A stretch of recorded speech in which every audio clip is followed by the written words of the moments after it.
Are you looking for the best 2024 NFL bets around? Then get ready for the NFL's Week 3 IDP Plus Touchdown Props podcast.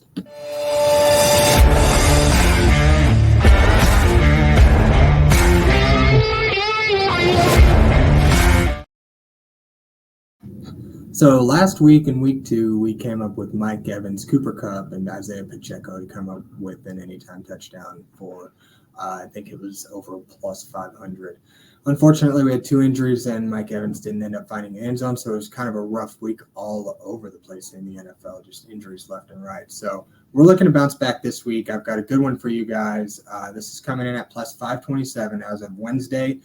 Just a little bit ago, I put it in to DraftKings, and this is what it came up at. So we're looking at over 5 times their cash in this one. I unfortunately am not going to be able to place it until I get into Kansas tomorrow for when I go into work. Hopefully the odds don't change too much. I don't anticipate they will move very much. So we'll go ahead and dive into it. And up first here, we are going to start off with a good chalk play, something that we feel really good about that we can rely on as kind of an anchor play for this parlay. And that's Derrick Henry coming in at minus 170 for an anytime touchdown. He plays a decimated Dallas defense this week that allowed, in case you haven't heard, Alvin Kamara to go up for 4 touchdowns and over 115 rushing yards on 20 attempts last week. So I with the holes all over this Dallas defense and just the fact that they can't really get a grip on anybody, especially in the run game, it just kind of alludes to me the fact that I think the Ravens are just going to run all over them. I mean, they're a run-heavy offense as it is, and I think that this just has proven that the rushing defense is the weakness of this Cowboys defense. So in Week 1, they held Cleveland's pass-heavy attack. Note that the Cleveland Browns only rushed for like less than 20 times total, and they held them in check. They let Jerome Ford get like 40 yards, and I think he even ended up finding the end zone. Week 2, whenever the Dallas defense played the Saints, they let the Saints go for almost 200 rushing yards total. And like I said, Alvin Kamara found the end zone 4 times. I think that this is just a no-brainer. I think inside the 20, Derrick Henry is going to be the guy. They just jam it right up the gut, and he finds one easily this week. I think last week he would have had 2 touchdowns, but I think 1 even got called back. So I think this is just a good play for us, a solid leg to start off with, the bounce back from Week 2 loss. So Derrick Henry at minus 170 for an anytime touchdown. Our second leg here is Brees Hall coming in with an anytime touchdown at minus 155. Hall plays New England at home this week in Week 3. I know the Patriots have been kind of surprising overall. They've been able to stay in close games and be competitive with teams that you wouldn't otherwise think so. I think that's just kind of coming off the back of this just stout defense.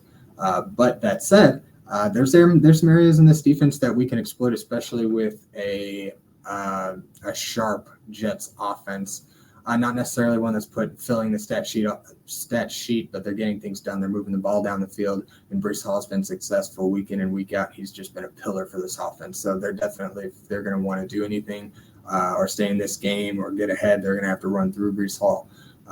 So just kind of looking at the matchup against the Patriots when they played the Bengals in Week 1, mind you, they did come out with a win in that one, but they allowed Zach Moss, of all people, to come in. I think he had 40 yards, and he definitely found the end zone. In Week 2, Zach Charbonnet, backup running back for the Seattle Seahawks, came in and found the end zone as well against this Patriots defense.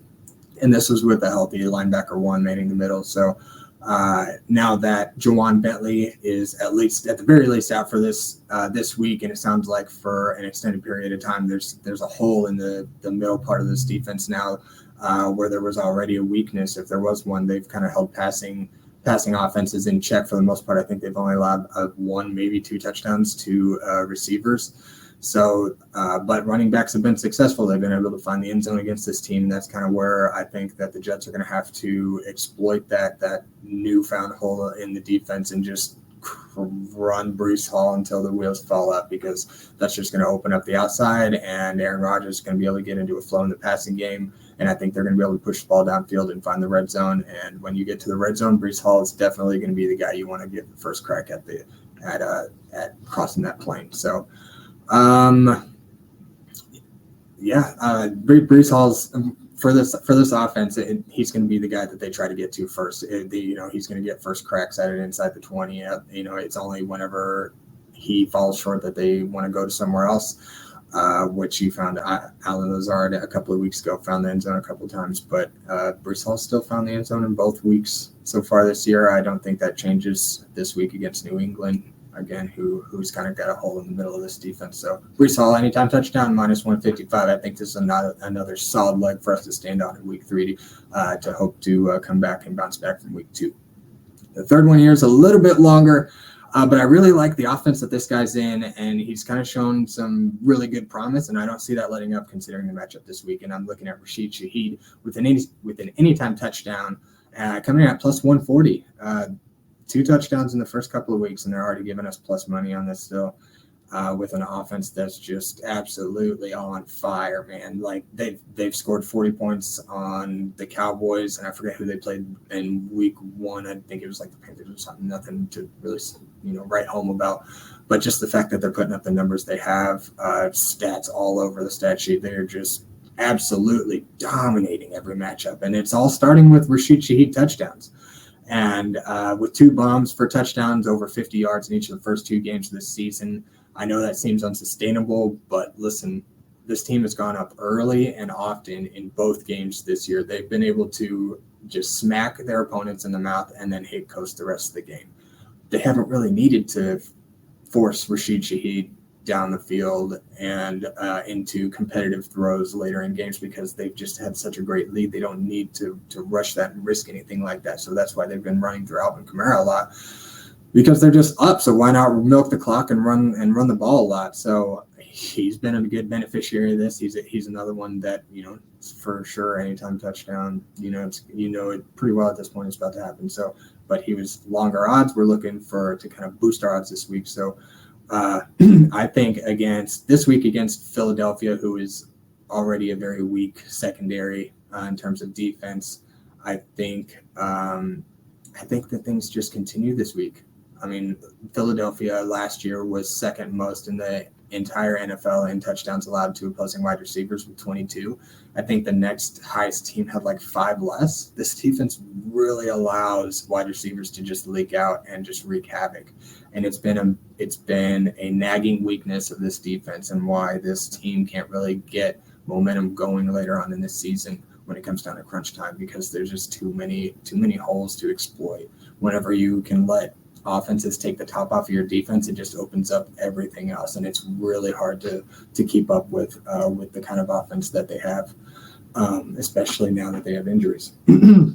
So, coming back to Rasheed Shaheed and this matchup, I already said that last year that the Eagles secondary had allowed the second most touchdowns to wide receivers. This year, they're already allowing the second most. They're tied for second with 4 touchdowns allowed already through the first 2 weeks. You're averaging 2 touchdowns a game allowed to opposing wide receivers. I think that Rasheed Shaheed is no doubt going to be the first target in the red zone for this receiving corps in New Orleans, not to mention they're playing at home in the Dome.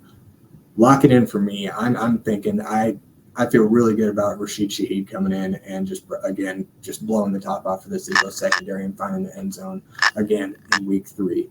Mark it down. Derrick Henry, anytime touchdown, minus 170. Brees Hall, anytime touchdown, minus 155. Rasheed Shaheed, anytime touchdown, plus 140. This comes out to a 3-leg parlay on DraftKings at plus 527. I feel really good about this to bounce back from week 2. So let's be smart with our bets. Be responsible. Don't overspend. Don't overdo it. Let's just have some fun this week, and let's see if we can come out with 5 times our cash and bounce back after week 2. So thanks you guys for tuning in each and every week. If you have any questions or suggestions, or you don't like one of my legs and you maybe want an alternate, hit me up on Twitter. You can find my handle right here at Axeman IDP. You can always comment on these videos and stuff like that. I really just want to help everybody. I'm actively placing my own money on bets like this, so don't think that you're alone. I'm backing it up, and I'm putting all this in the Discord. Feel free to give IDP Plus a subscription. You can get this stuff before I even put it on YouTube, just by going to the Discord, the sports betting channel. So again, if you're following, go ahead and put a comment and let me know if you're tailing. Hopefully we can all have some fun together and make a little extra cash. So Thanks again, everyone. Good luck this week. Thank you for watching the IDP Plus YouTube network. If you enjoyed this video, give it a thumbs up and don't forget to subscribe to our channel. Be sure to tap the bell icon to get notified whenever we upload new content.